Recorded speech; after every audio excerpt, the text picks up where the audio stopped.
بين يدي رحمته وأنزلنا من السماء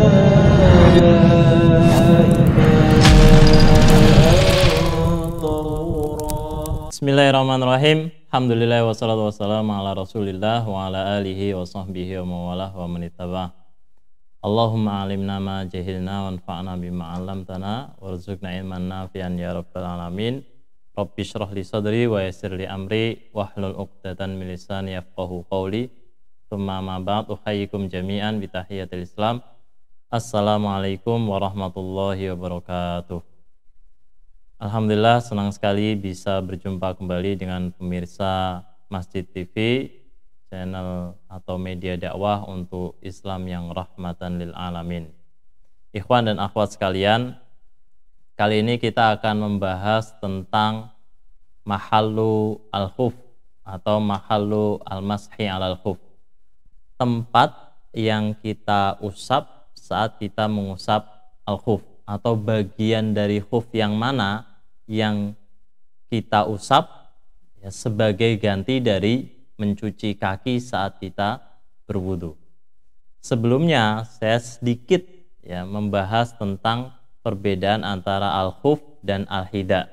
Al-khuf itu sepatu yang menutupi hampir semua bagian dari kaki, termasuk mata kaki hingga bagian ke atas sedikit, mungkin sampai di bawah betis sedikit.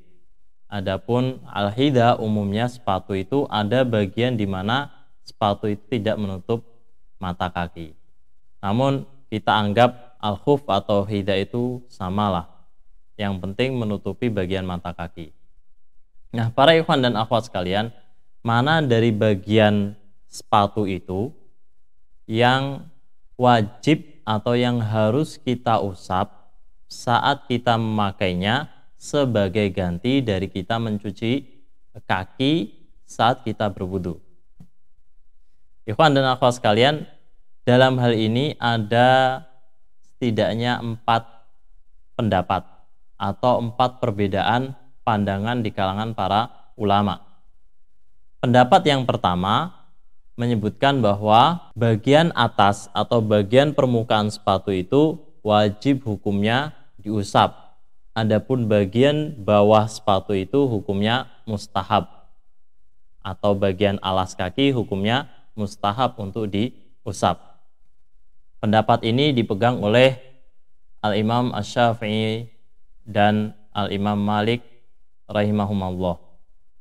Adapun pendapat yang kedua, yaitu yang berpandangan bahwa baik bagian permukaan sepatu ataupun bagian alas sepatu, kedua-duanya hukumnya wajib untuk diusap. Nah, ini pendapat salah satu tokoh dari kalangan madhab Malikiyah, yaitu Imam Nafi'.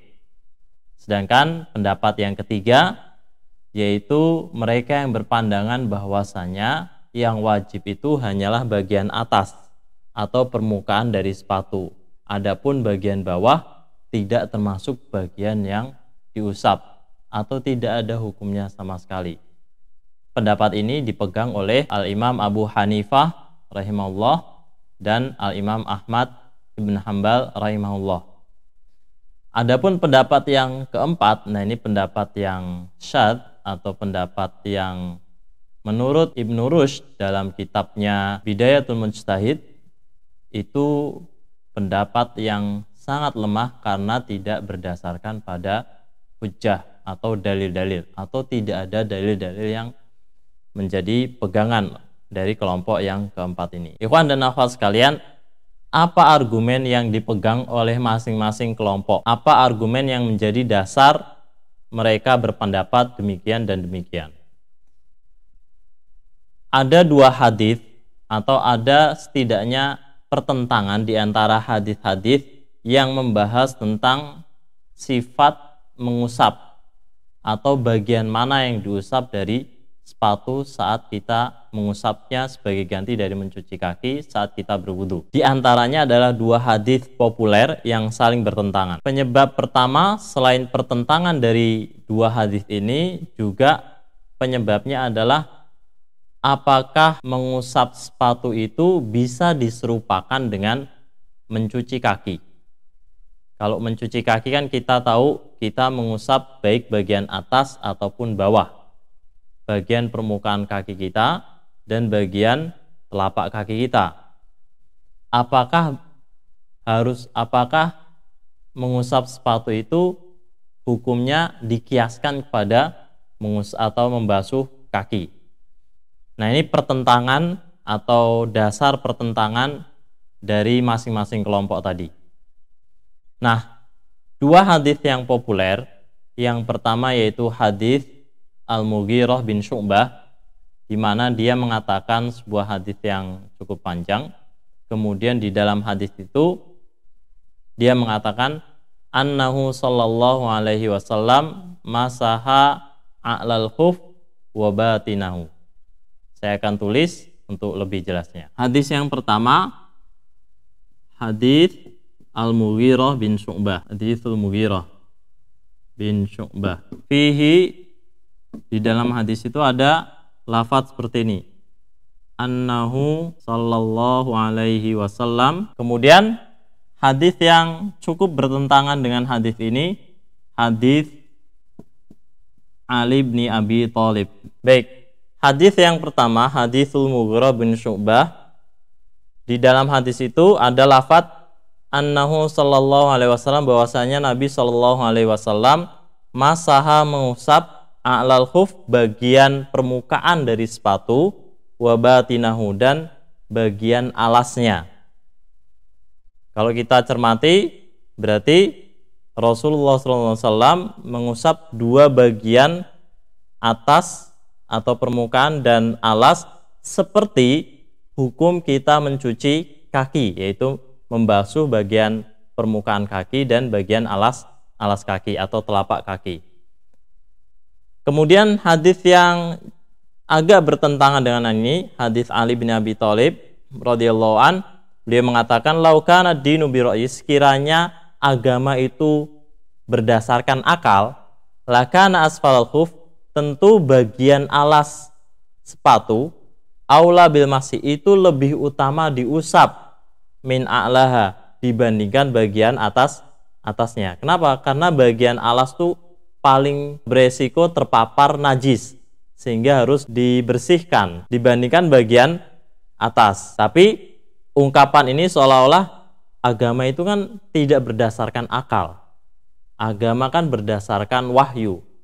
Berarti Imam Ali bin Abi Thalib radhiyallahu anhu seolah ingin mengatakan bahwasanya yang diusap itu bukan bagian bawah alas, tapi yang diusap itu bagian permukaan. Sehingga dia mengutip atau menukil apa yang beliau lihat dari Rasulullah SAW. Wa qad ra'aitu Rasulullah SAW, dan sungguh aku melihat Rasulullah SAW yamsahu dhahira khuffahi, mengusap bagian punggung atau permukaan dari kedua sepatunya. Hadis ini ya menunjukkan bahwasanya bagian bawah ya atau alas dari sepatu itu tidak merupakan bagian yang diusap. Nah, para ikhwan sekalian, ulama yang berpandangan bahwa baik hadis Mughirah dan hadis Ali ini tidak ada pertentangan, mereka menggunakan cara al-jam'u baina al-adillah atau madhabul jama', yaitu mengkompromikan antara dua dalil yang seolah-olah bertentangan. Jadi baik hadis Mughirah digunakan, hadis Ali pun digunakan sebagai dasar. Dengan madhabul jama' ini, madhab mengkompromikan antara dalil-dalil ini, mereka mengeluarkan satu pendapat bahwa bagian atas itu hukumnya wajib diusap, ya, karena di sini ada penyebutan seperti itu. Di hadis Mughirah juga ada penyebutan seperti itu. Bagian atas sepatu diusap, wajib hukumnya. Adapun bagian bawah, ya, karena cuma ada pada hadis Mughirah wa batinahu, maka hukumnya mustahab. Nah, ini yang dipegang oleh Al-Imam Malik wa Al-Imam Asy-Syafi'i rahimahumallah. Adapun mereka yang menggunakan madhabut tarjih, ya, bukan madhabul jama', bukan madhab kompromi, tapi madhabut tarjih, yaitu mentarjih salah satu dari dua dalil ini, yaitu menganggap satu dalil itu kuat sedangkan dalil yang lain tidak kuat, ya, maka mereka memilih salah satu dari dua dalil ini. Apabila kelompok itu memilih hadis ini, hadis Mughirah, sebagai dalil yang kuat dibandingkan hadis Ali, maka mereka berpandangan bahwa mengusap bagian atas dan bagian bawah atau alas sepatu itu dua-duanya hukumnya wajib. Keduanya hukumnya wajib. Seperti yang menjadi pendapat Al-Imam Nafi dari kalangan Malikiyah. Adapun mereka yang menguatkan hadis Ali atau berpandangan bahwasanya hadis Ali itu kuat dibandingkan hadis Mughirah, mereka berpendapat bahwasanya yang wajib itu hanya mengusap bagian permukaan, sedangkan bagian alas tidak ada hukumnya sama sekali karena tidak ada penyebutan di situ. Nah, para ikhwan sekalian, Imam Nafi yang berpandangan bahwasanya hadis Mughirah itu kuat dibandingkan hadis Ali, dia juga menggunakan kias, yaitu mengkiaskan al-mashu alal khuffain, mengusap khuf atau sepatu itu seperti mencuci kaki. Karena mashu alal khuffain itu sebagai ganti dari mencuci kaki, maka sifatnya pun kurang lebih sama. Apabila saat kita membasuh atau mencuci kaki, kita mencuci bagian atas dan bagian telapak kaki, begitu juga mencuci sepatu. Kita mengusap bagian atas juga mengusap bagian alas sepatu. Nah, adapun mereka yang berpendapat bahwasanya yang wajib itu permukaan sedangkan bagian alas itu tidak ada hukumnya sama sekali, mereka berpandangan bahwasanya kias tidak bisa digunakan karena ada dalil yang bertentangan dengan kias. Kita tahu apabila ada sebuah dalil yang bertentangan dengan kias, apabila kias bertentangan dengan dalil, maka yang lebih didahulukan adalah dalil atau hadis, baik itu berupa hadis ataupun Al-Quran dibandingkan kias. Karena urutan-urutannya sumber hukum Islam itu ada Al-Quran, Sunnah, kemudian ijma, kesepakatan para ulama, dan kias. Sehingga kedudukan dalil nas itu lebih tinggi dibandingkan kias. Maka apabila ada dalil kias dan dalil nas, maka yang didahulukan ada dalil nas.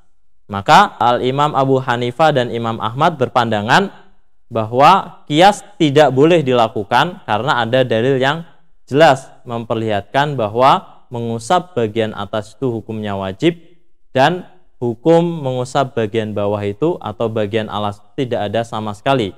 Karena ini dalilnya kuat menurut mereka dari sisi sanad. Nah, adapun para ulama yang berpandangan bahwasanya yang diusap itu hanya bagian bawah, ini tidak berdasarkan dalil sama sekali, tidak ada hujjah sama sekali, seperti yang dikatakan oleh Ibnu Rushd dalam kitabnya Bidayatul Mujtahid. Nah, para ikhwan dan akhwat sekalian, itulah tadi perbedaan pandangan di kalangan para ulama yang melihat bagian mana yang wajib diusap dari sepatu sebagai ganti dari mencuci kaki. Saya ulang kembali sebagai ringkasan. Al-Imam Malik dan Al-Imam Asy-Syafi'i rahimahumullah berpendapat bahwasanya yang wajib itu bagian atas permukaan sepatu, dan adapun bagian alas sepatu itu hukumnya mustahab berdasarkan hadis Mughirah dan hadis Ali. Adapun mereka yang berpandangan bahwasanya yang wajib itu dua-duanya, baik bagian permukaan sepatu ataupun bagian alas sepatu itu hukumnya, baik kedua-duanya hukumnya wajib, baik atas maupun bawah, dua-duanya hukumnya wajib, seperti pandangan Al-Imam Nafi dari kalangan madhab Malikiyah. Adapun yang berpandangan bahwasanya yang wajib itu bagian atas permukaan, sedangkan bagian bawah itu tidak wajib dan tidak ada hukumnya, karena mentarjih atau menguatkan pandangan, menguatkan hadis atau berdasarkan pada hadis Ali bin Abi Thalib radhiyallahu an. Adapun yang berpandangan bahwasanya yang wajib itu bagian bawah, tidak ada dalilnya sama sekali. Inilah perbedaan pandangan di kalangan para ulama tentang hal ini. Semoga para ikhwan dan akhwat sekalian bisa mengambil manfaat dari informasi yang saya sampaikan seperti ini. Barakallahu fikum, hadanallahu yakum wa lakum minkum, wallahu a'lam bishawab. Subhanakallahumma wa bihamdika asyhadu an la ilaha illa anta astaghfiruka wa atubu ilaik. Assalamualaikum warahmatullahi wabarakatuh. Baina yaday rahmati wa anzalna minas